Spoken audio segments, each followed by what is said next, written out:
머리에 가해진 단 한 번의 충격. 그 순간 이후에 우리의 삶은 완전히 달라질 수 있습니다. 머리를 다친 후에 회복하는 과정은요, 굉장히 길고 또 불확실하죠. 어떨 땐 평생을 따라다니는 후유증과 싸워야 하기도 합니다. 그런데 말이죠, 이 힘든 여정에 아주 오래된 지혜에서 새로운 희망을 찾을 수 있다는 정말 놀라운 가능성이 드러나고 있다는 건데요. 오늘 함께 깊이 파헤쳐 보겠습니다. 이 문장은요, 세계적인 골키퍼였던 페트르체가 겪었던 끔찍한 부상을 묘사하는 말이에요. 경기 중에 상대 선수 무릎에 머리를 부딪혀서 두개골이 말 그대로 움푹 들어가는 정말 심각한 부상을 입었었죠. 이처럼 머리를 다치는 건 세계적인 스포츠 스타에게만 일어나는 일이 아니라 우리 모두에게 언제든 닥칠 수 있는 현실적인 위협이라는 겁니다.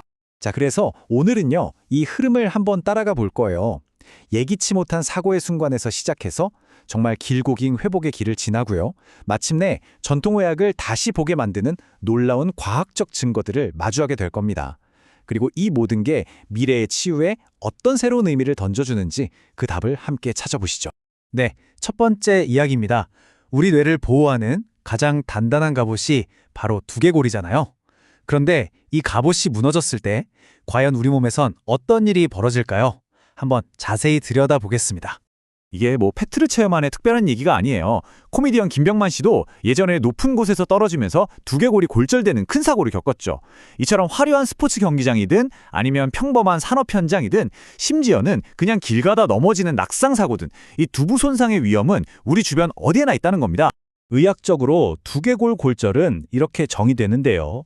근데 이게 단순히 뼈에 금이 갔구나 하고 끝날 문제가 아니라는 거죠.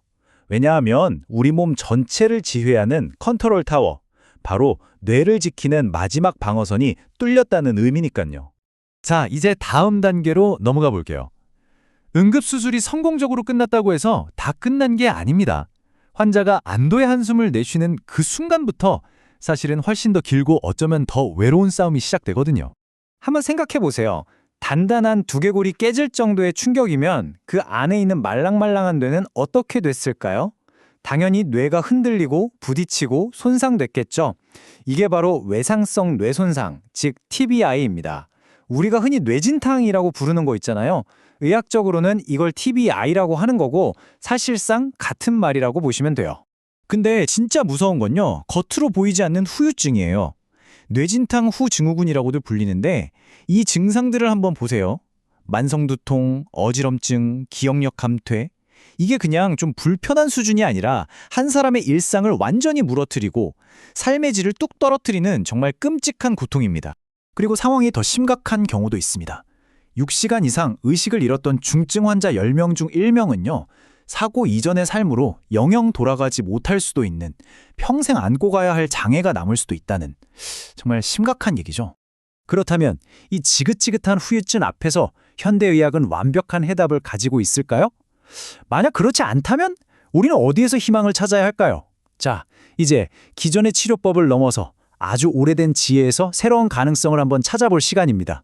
바로 이 질문이 오늘 이야기의 핵심입니다. 그리고 정말 놀랍게도 그 답의 실마리가 수천 년의 역사를 가진 한의학에서 발견되고 있어요. 물론 이건 그냥 옛날 기록을 뒤져보는 게 아니고요. 현대과학의 아주 엄격한 현미경으로 그 효과를 증명하는 최신 연구들을 통해서 말이죠. 자, 이제 본격적으로 그 증거들을 하나씩 살펴보겠습니다. 여기서 중요한 건 이건 옛날부터 좋다고 하더라 이런 식의 막연한 얘기가 절대 아니라는 점 먼저 확실히 해둘게요. 지금부터 우리가 볼 내용은요, 동료 심사를 다 거친 데이터로 증명된 현대과학의 최전선에 있는 연구 결과들입니다. 최근에 발표된 여러 연구들을 종합적으로 분석한 결과를 보면 정말 놀랍습니다.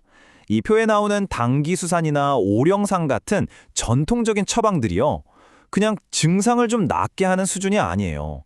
실제로 뇌 신경세포를 보호하고 염증을 줄이는데 그냥 기분 탓이 아니라 통계적으로 의미 있는 효과가 있다는 게 과학적으로 딱 증명됐다는 거죠.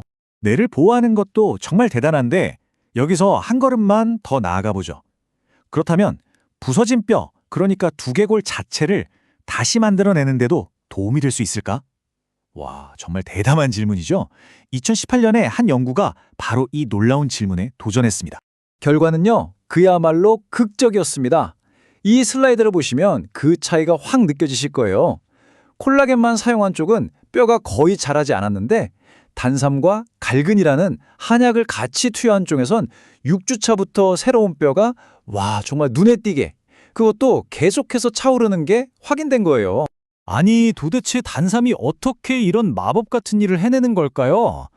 비유하자면 마치 아주 유능한 건설 현장 감독관처럼 3단계로 딱딱 일을 처리합니다. 먼저 사고 현장의 혼란, 즉 염증부터 싹 정리해서 공사할 환경을 만들고요. 두 번째로 자재인 영양분을 실어나를 도로, 즉 혈관을 쫙 깔아줍니다. 마지막으로 자, 이제 일 시작해 하고 뼈를 만드는 일꾼세포들한테 직접 신호를 보내는 거죠. 그리고 갈근은 단삼과 정말 환상의 팀워크를 보여줍니다. 단삼이 건물을 짓는 역할을 한다면 갈근은 그 건물을 지키고 더 튼튼하게 보강하는 역할을 하는 거죠. 기존 구조물이 더 무너지지 않도록 방어하고 새로운 인력인 줄기세포를 불러와서 일국으로 키운 다음에 마지막으로 시멘트 역할을 하는 광물재를 부어서 건물을 아주 단단하게 완성시키는 겁니다.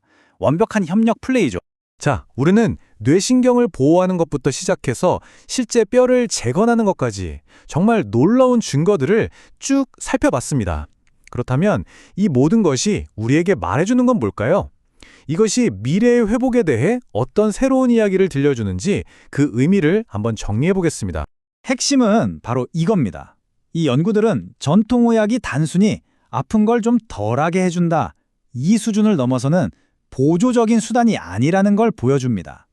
뼈와 신경이 다시 자라나는 그 물리적인 재건 과정에 직접 뛰어들어서 눈으로 측정 가능한 긍정적인 변화를 이끌어낼 수 있다는 아주 강력한 증거인 셈이죠. 오늘 우리는 두부 손상이라는 조금은 무거운 주제에서 시작해서 놀라운 희망의 가능성까지 함께 살펴봤습니다. 고대의 지혜를 현대과학의 언어로 번역하려는 이런 노력들은 우리 모두에게 아주 중요한 질문을 던지고 있습니다. 어쩌면 진정한 치유의 미래는 동양과 서양, 전통과 현대 중에서 하나를 선택하는 문제가 아니라 이 둘의 가장 좋은 점만을 통합해서 환자에게 최선의 길을 열어주는 데 있는 건 아닐까요? 여러분은 어떻게 생각하시나요?